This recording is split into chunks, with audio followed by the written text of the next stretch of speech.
I'm Kim Solez. I have recently become aware there's a lot of curiosity about what I'm up to at the moment, even what I look like on the weekends. But I just wanted to make this video pointing out how multi-layered the future that we face is. And in fact, many of the things that we're trying to succeed at the moment, many are likely to succeed, but they don't all have to. And they sort of all connect with each other. So, for instance, the Just Machines company, if we don't get financial support from that in the next little while, there is also the poetry book, the prose book, the NIH grant.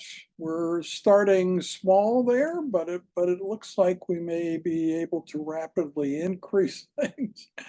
And of course, that's just part of what I'm doing. I'm also writing letters supporting students' applications to medical school. That's always been an important part of what I'm doing, but it has not really seemed worth mentioning in the past because, you wouldn't expect the success rate to be all that high. But now we're facing a year 2024 where it looks like our success rate could be 100%, and where there are new medical school classes where quite a number of people in that one class are there in part because of the letter that I wrote, and I'm quite proud of that. And another aspect of it, something I never anticipated, is some of those students wishing to fully continue the projects they currently have with me when they get into medical school. I always assumed in the past, somebody gets into medical school, their life is now focused on that, and they would no longer continue the projects they have with me.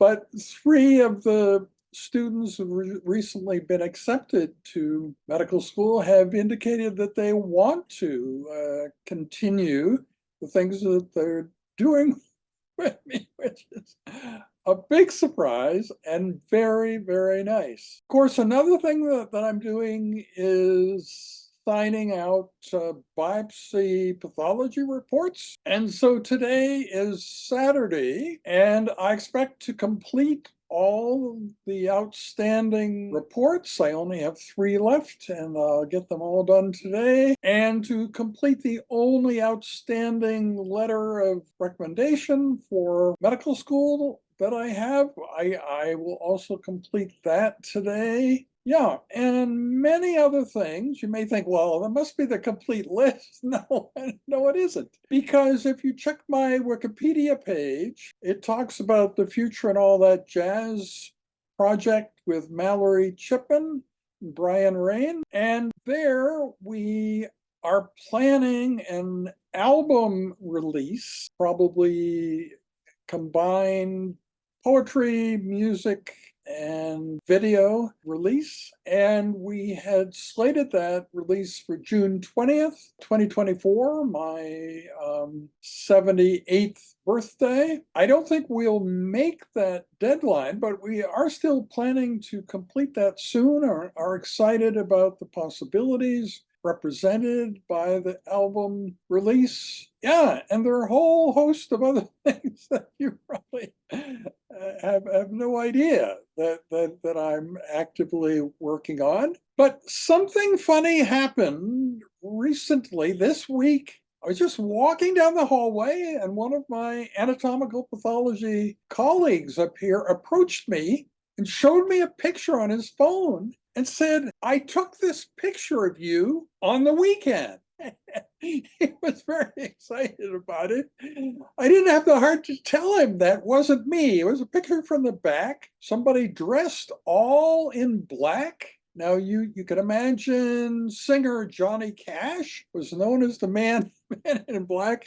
Leonard Cohen also sometimes dressed all in black, but I don't really do that. So like on Saturdays, I might look like I'm looking now, or there's this alternative blue hat that I sometimes wear. Yeah, otherwise, this is the way that I look. I often even have the lanyard on from the hospital, but if I'm not doing work at the hospital, I may put the actual card from the lanyard in the pocket, so you only see the lanyard. And some of the opportunities we have now are quite remarkable, both inside and outside of medicine. One is rebranding transplantation as completely solving the organ shortage in the next 10 to 15 years, let's say in our lifetime for many of the people listening. So that's one of the opportunities within medicine that I think is quite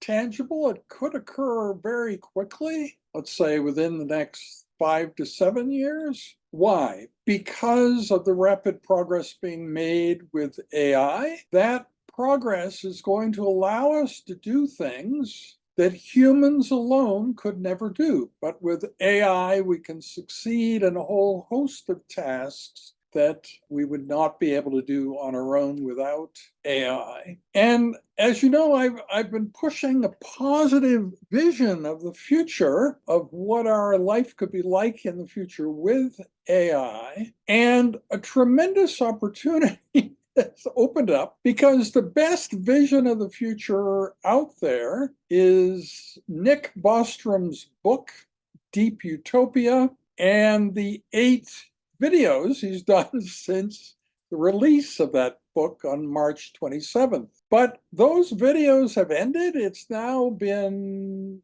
almost a month since he did the last video in which he talks about being in seclusion in Portugal. Well, that sounds pretty definitive. Why is he in seclusion in Portugal? Well, there's been immense controversy and scandal at Oxford, and he has resigned his position there. And the Future of Humanity Institute that he headed there has been disbanded. And I'm not going to go into detail about the reasons that those things happen, but I think one bit of detail is easy to talk about, something many of you know. There's the Effective Altruism Initiative, closely associated with the Future of Humanity Institute. It's the utilitarian belief that people should focus their lives and resources on maximizing the amount of global good they can do. That sounds great, doesn't it?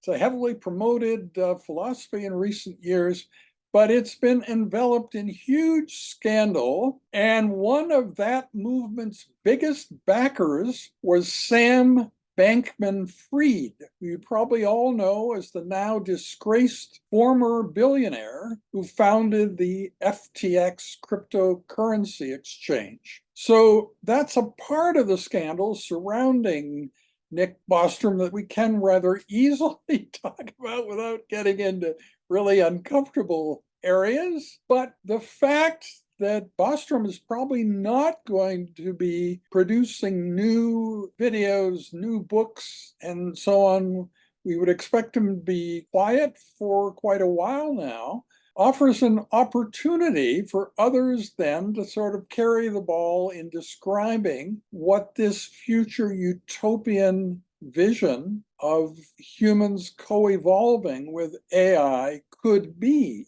Yeah, so just trying to sort of wrap your head around what I'm up to. I'm combining all those things, signing out kidney and heart transplant biopsies and getting students into medical school and all those other things, but also creating this future vision, preparing for the 2024 Banff meeting in Paris, which is September 16th to the 20th. And you may think, well, probably we've got a lot of detailed plans there, but nothing beyond that. No, that's not true. We have a lot of plans also 2026 and 2028. For instance, Dr. Qing Yin Wang, who is an internal medicine resident at the University of Montreal. You may know her story with me. She and I met here at the University of Alberta when she was here for her residency interview back in February 2020. We met for 45 minutes, and we've been working together ever since.